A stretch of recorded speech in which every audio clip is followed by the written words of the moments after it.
여러분 안녕하세요. 안녕하십니까. 오늘은 요리사가 말하는 요리사 그 두 번째로 박종석 총주방장님을 모시고 왔습니다. 인사 좀 잠깐 드리겠죠? 네, 안녕하십니까. 저는 현재 호반호텔 리조트 스플라스 리솜 조리 팀장으로 있는 박종석입니다. 예, 주방장님하고 나하고를 알게 된 동기는 그 25년 전 신라호텔에서 커피숍에서 10년 정도 같이 근무를 했습니다. 상당히 요리 실력이 대단하시고 또 호텔에 또 오래 장시간 근무하셨고 지금은 방금 소개한 그 호반 호텔에서 호반 호텔 하면은 뭐 우리나라 굴지의 40대 그 대기업으로 알고 있는데 거기에 주방 총괄하고 계시는 주방장님이십니다. 먼저 주방장님 자기소개 아까 간단하게 했는데요. 네. 먼저 요리를 하시게 된 계기가 어떻습니까? 저는 처음에 이제 저희 친척분들께서 뭐 호텔에 이런 신라호텔, 뭐 63빌딩 이런 곳에서 근무하고 계신 분들이 많았고 그분들을 어렸을 때부터 찾아보면서 요리에 대한 동경을 많이 하게 됐고 그걸 계기로 해서 제가 요리를 처음 시작하게 됐습니다. 요리사를 딱 한마디로 보면은 요리사라는 직업이 어떻다고 생각하십니까? 저도 젊었을 때는 조금 그런 거에 대한 정의를 못 내리겠는데 지금 생각하면 뭐 종합 예술인 정도 될 것 같습니다. 뭐. 예, 지금 호반 호텔에 계시다고 얘기하셨는데 호반 호텔을 모르는 사람들이 아직 많으니까 네네. 호반 호텔이 제가 알기로는 리솜에 있고 제천에 있고 그다음 안면도에 이 세 개가 있는데 네네네. 지금 근무하시고 있는 그 덕산 리조트 호반 호텔이 좀 어떤 곳인지 좀 네네. 간단하게 좀 설명을 좀 부탁드리겠습니다. 일단은 간단하게 설명드리면 사실 조금 아까 말씀하신 데하고 지금 제주도 있거든요. 퍼시픽이라고 거기도 옛날에 이제 돌고래 쇼하고 지금은 야트를 중문에서 운영을 하고 있는데 제가 처음에 입사하게 된 계기가 그쪽으로 입사를 했다가 지금 다시 이제 뭐 트랜스퍼 비슷하게 돼갖고 저희가 리섬 리조트를 또 세 군데를 인수를 했습니다. 그 안면도, 예산의 덕산, 그리고 제천에 이렇게 세 곳을 인수를 해서 이름을 호반 호텔 앤 리조트로 바꾸게 된 계기가 됐습니다. 예, 아까 서두에 그 말씀드렸듯이 호반은 우리나라 대기업 40위에 들어가는 그 대기업 호텔인데요. 저희 신성대학교 그 지역에 있고 저희 학교 학과하고는 가장 자매결연이 잘 맺어져 있고 교류가 많은 그 호텔입니다. 방금 말씀하셨듯이 안면도, 충청남도의 가장 해안을 접하고 있는 안면도의 뷰가 상당히 좋은 자리에 위치하고 있고요. 제천에도 무슨 산이죠? 덕유산인?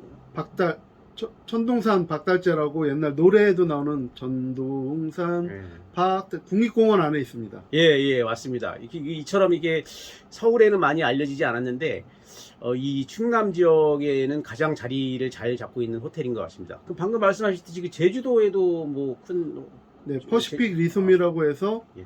좀 원래는 이제 돌고래 쇼를 그 안에서 이렇게 실내에서 해갖고 관광객들도 많았는데 지금 돌고래 이슈가 있어갖고 그냥 프로 방사를 해줬고 그리고 나머지는 요트로 이제 단체객들이 많이 오시고 거의 저희가 뭐 항해진미라고 옛날엔 뷔페였는데 요즘은 이제 알라카트로 운영을 하고 있습니다. 예, 제주의 그 항해진미라고 하는 뷰가 굉장히 좋은 곳에 있는데 저도 두어 번 가본 경험이 있는데 기회가 되면 꼭 가셔보는 것도 괜찮습니다.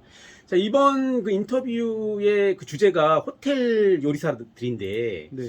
주방장님이 대한민국 최고의 호텔 신라에서 몇 년 근무하셨죠? 제가 14년 10개월을 근무를 하고요. 나중에 또 아웃소싱 회사인 타크라우드에서도 한 4년 정도 근무를 했습니다. 그러니까 이제 신라 호텔 그 본사에 그 15년 정도 근무하신 거고, 네. 아웃소싱 탑클라우드, 네. 탑클라우드에서 5년 근무하신 게 총 20년을 근무하신 건데, 네. 호텔 요리사에 대한 관심이 굉장히 많거든요. 호텔 요리사의 현실하고 좀 장단점, 먼저 장점부터 호텔 요리사들의 장점이 어떤지 좀 궁금합니다. 호텔 요리사들은 어차피 스케줄에 따라서 움직이면서 그 본인만의 그 퀄리티 높은 요리를 구현할 수 있고 딴 데보다도 어떻게 보면 좀 요리사로서는 최상위 집단에 있다고 할 수 있고요. 그리고 그만큼 뛰어난 사람들이 많기 때문에 더욱 좋고 더 복지도 좋고 환경도 좋다고 좀 생각됩니다. 네, 맞습니다. 그 대한민국 상위 0.1%를 대상으로 하는 호텔 요리사 누구나 다 꿈꾼다고 생각을 하는데요. 장점은 다 들어서 잘 알고 있는데 그럼 단점을 좀 리얼하게 좀 아시고 있는 단점이 좀 궁금합니다. 단점은 이제 육체적으로 좀 힘든다는 거고요. 그리고 스케줄 근무긴 한데 뭐 3교대로 돌아갈 때도 있고요. 그리고 이제 가족 애경사 행사에 이제 토요일 날 일요일 날을 못 쉬기 때문에 평일 날 근무기 때문에 그런 쪽에 좀 치우칠 수 없고, 그리고 패턴 자체가 이제 3교대 패턴이라서 좀 몸이 적응하기 좀 힘들다는 단점이 있습니다. 아, 예. 변형 근로제인데, 뭐, 어떻게 보면은 좋게 생각하면 저희가 그 필요한 시간에 일을 활용할 수 있다라는 장점이 있고, 지금 말씀하신 단점은 그 주중에 주말에 일을 해야 된다는, 토요일, 일요일 남들이 쉴 때 일을 해야 된다는, 이런 단점을 말씀하셨습니다. 그러면 신라 호텔의 요리사들은 그 대우나 처우가 좀 어떤지 좀 궁금합니다.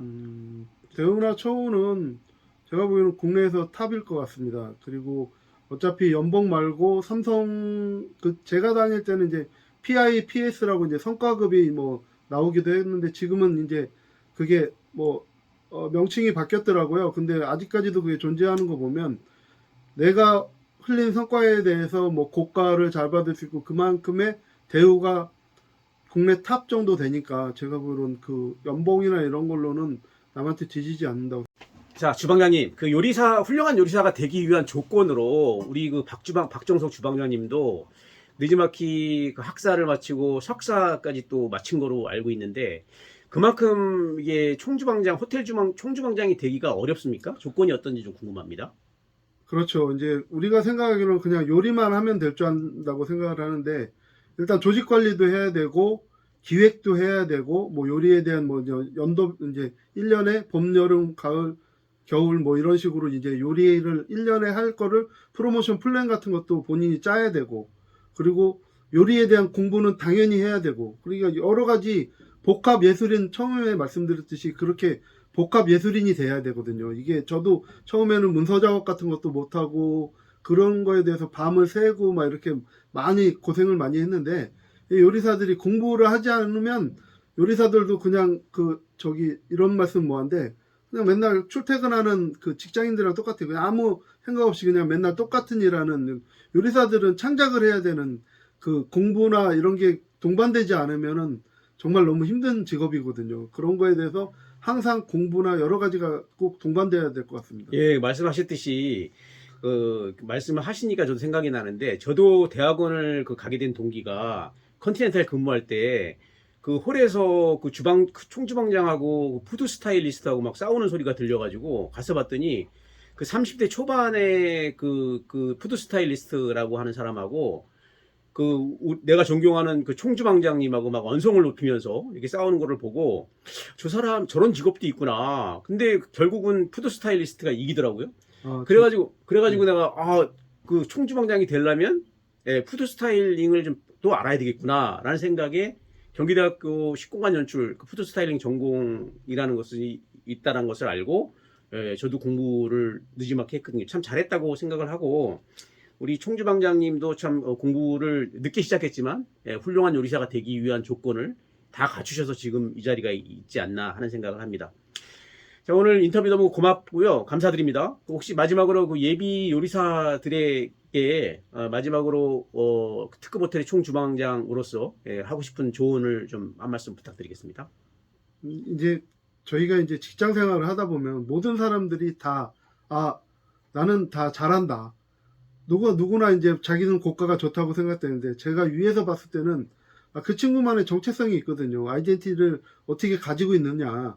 뭐 이 친구는 공부를 잘한다, 아니면 이 친구는 문서를 잘한다, 이런 식으로 자기만의 뭔가를 가지고 있어야지 그 사람이 성공할 수 있는 기반이 있는 거예요. 요리사라고 해서 요리만 잘해서는 제가 보는 아무 상관도 없이 모든 걸 다 잘할 수 있는, 내가 받아들일 수 있는, 그리고 공부할 수 있는 이런 모든 걸 마인드를 가지고 있어야지 성공할 수 있습니다. 반드시 그래야 됩니다. 예, 말씀하셨듯이 음식은 종합 예술인 것 같습니다. 단순하게 조립하고 정형하는 것이 아니라 인문학이 바탕이 되어야 된다고 생각합니다. 오늘 요리사가 말하는 요리사, 자, 두 번째 인터뷰, 호반 호텔의 총주방장 박종석 주방장님을 모시고 먼저 호반 호텔 소개가 있었고요. 그 다음에 호텔 요리사, 신라 호텔을 중심으로 해가지고 호텔 요리사들의 현실과 장점, 단점, 그리고 마지막으로 예비 요리사들에게 하는 조언에 대해서 이야기해봤습니다. 오늘 바쁜 시간 감사합니다. 예, 감사합니다. 호반 호텔의 인사 담당하고 계시는 양우용 차장님 오늘 오셨습니다. 제가 궁금한 게 그 호반 호텔의 그 조리사들 네. 채용하는 기준이 어떤지 좀 간단하게 좀. 우선 성실성을 가장 많이 봅니다. 그리고 이제 창의성도 보고요. 그리고 요새는 좀 등한시하는 경우가 좀 많이 있으신데 기본적으로 조리사 자격증을 가지고 있는 직원을 선호합니다. 아, 조리사 자격증이 그럼 필수로 있어야 되나요? 필수는 아닌데 그래도 기본적인 소양이라고 생각하고 있습니다. 그러면 전문대학교를 이상 나와야 되는 거예요? 우선 업무적인 부분에서 전문대 이상 취업을 저희는 채용을 목표로 하고 있습니다. 아, 그럼 면접을 보는 걸로 알고 있는데 면접관으로서 네. 어떤 면에서 좀 보는지 좀 궁금합니다. 우선 조직에서 일하는 업무의 영역에서 네. 그 얼마나 잘 융화할 수 있고 서로 협조할 수 있느냐를 제일 많이 보는 부분도 있고요. 네. 그리고 전문적인 그 업무 영역인 조리에 네. 그 충분한 기술이나 그리고 창의력을 가지고 있는지도 보고 있습니다. 제가 궁금해서 개인적으로 그러는데 여자가 유리합니까? 남자가 유리합니까? 저희는 뭐 남녀 구분은 따로 하고 있지는 않습니다. 근데 이제 저희 업무 특성, 조리의 업무 특성상 그 학생들이 많이 힘들 수도 있기 때문에 그리고 현장에서 얼마나 많은 그 육체적인 노력을 할 수 있는지가 더 중요한 거지 남녀 구분을 따로 하고 있지는 않습니다. 아무쪼록 여러분들 우리 충청남도 사랑해 주시고요. 충청남도의 제일 큰 기업, 국내에도 32대 기업인 호반호텔 많이 사랑해 주시기 바랍니다. 오늘 바쁜 시간 참여해 주신 인사 담당자 양우용 차장님께 감사드리겠습니다. 고맙습니다. 네, 고맙습니다. 국내에 있는 어떤 호텔이나 리조트에 비해서 저희 회사 내에서 여러분들에게 제공하는 기숙사는 최고 수준입니다. 그리고 저희 리조트 외에 제천이나 안면도 리조트도 저희가 관리를 하고 있기 때문에 그쪽으로도 일을 하시고 싶다 그러면 제가 안내를 해드리고 그쪽으로 소개를 해드리도록 하겠습니다.